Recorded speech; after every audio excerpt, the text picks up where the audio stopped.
구독, 좋아요 부탁드릴게요. 제2차 세계대전 때 일본은 미국에게 패배를 하고 항복선언을 합니다. 이때 미국의 요구로 인해서 일본 내의 헌법구조 1항에 의하면 일본은 국권을 발동하는 전쟁, 무력에 의한 위협이나 무력 행사는 국제 분쟁을 해결하는 수단으로서는 영구히 포기한다. 2항, 육해, 공군 기타 전력은 보유하지 않고 국가의 교전권은 인정하지 않는다. 즉, 일본의 정수방위 원칙은 공격받기 전에는 공격할 수 없고 공격할 수 있는 무기를 가질 수 없다고 일본 헌법에 나와 있습니다. 이 헌법을 평화헌법이라고 불리고 있지만 일본이 현재 평화헌법을 깨려고 하는 모습을 보여주고 있습니다. 과거 일본은 군사조직을 갖는 것이 허용되지 않기 때문에 자기네 국가를 스스로 지킨다는 핑계하에 자위대를 만들고 유엔 평화유지활동 관련법을 핑계로 세계 곳곳에 파병을 했습니다. 그때마다 미일 방위조약과 국제평화라는 명분으로 일본의 헌법 뜻을 바꿔가면서 합리화했습니다. 그리고 지난 9일 일본 정부는 장사정 순항미사일을 개발한다고 알렸습니다. 이 개발은 전 일본 총리였던 아베 신조 때부터 추진해오던 계획인데요. 아베는 지난 2018년에 방위대강 개정안과 중기 방위력 정비 계획을 2019에서 2023년을 공식 채택했습니다. 보통 방위대강은 10년 뒤를 내다보는 안보정책의 기본 정책입니다. 중기 방위력 정비 계획은 5년간에 걸친 장비 조달 계획인데요.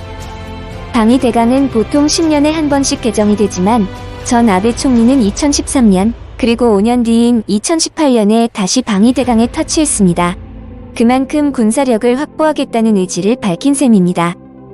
현재 일본의 총리인 스가는 아베와 같은 의견을 보이면서 평화헌법을 무시한 채 보통 국가로 나아가려고 하는 모습을 보이고 있습니다.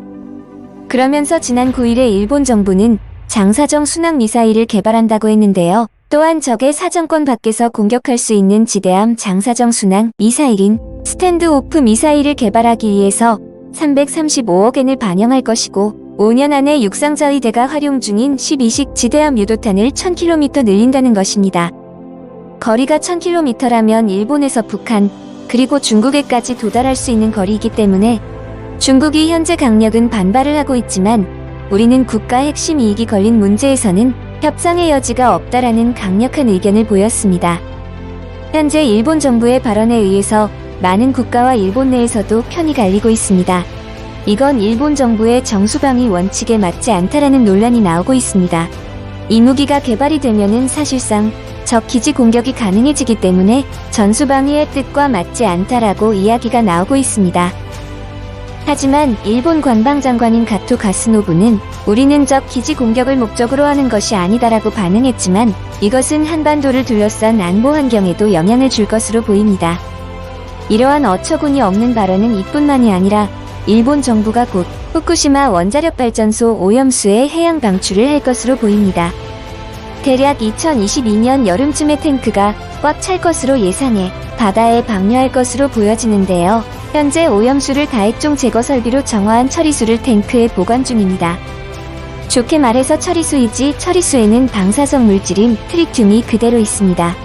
이 트리튬을 현재는 기술적으로 제거하기가 어려운 걸로 밝혀졌는데 이것들이 해양 방류로 오염수를 처분하게 되면 일본산 수산물의 질이 나빠지고 일본 어업계에 큰 영향을 줄 것으로 보여서 후쿠시마에 사는 주변 지역 어민들의 강력한 반발로 인해서 결정이 미뤄지고 있습니다.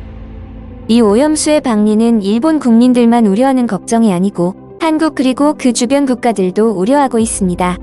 이처럼 일본은 자국민과 다른 국가에 배려를 하지 않는 것으로 보여지고 일본은 오염수 방출 결정에 대해서는 우리가 주권 국가이기 때문에 우리가 결정한다. 그렇기 때문에 한국 정부와 협의할 의사는 없지만 다만 한국 정부가 요청을 하면 방출이 환경에 끼치는 영향을 추적하는 모니터링 같은 한일 공정조사엔 협조하겠다고 합니다. 이게 무슨 개소리입니까? 일본 진짜 맞고 싶어서 환장한 것 같습니다. 이러한 무례한 태도에 유엔에서 화가 난 것이죠.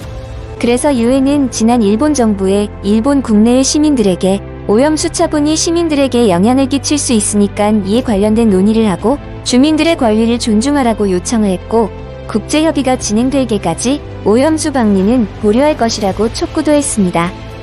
중국이 일본을 참교육해줬으면 좋겠네요. 이상 TMI 여왕이었습니다. 시청해주셔서 감사합니다. 구독, 좋아요 부탁드릴게요.